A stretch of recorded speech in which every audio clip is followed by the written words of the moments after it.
सबसे पहले नजर डालते हैं अब तक की बुलेटिन।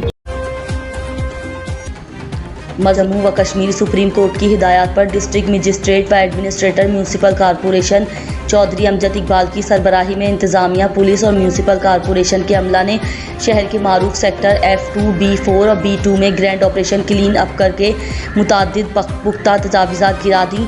ऑपरेशन क्लीन अप की निगरानी स्टेट ऑफिसर बल्दिया चौधरी मोहम्मद फयाज, नायब तहसीलदार राजा मोहम्मद शकील, सिटी इंस्पेक्टर समीउल्लाह और शोबा तजावीज़ात का अमला भी शामिल था। ऑपरेशन क्लीन अप के दौरान म्यूनसिपल कॉरपोरेशन ने हैवी मशीनरी लगाकर मफाद आमा के रकबा हाजात से पुख्ता तामीरात गिरा दी।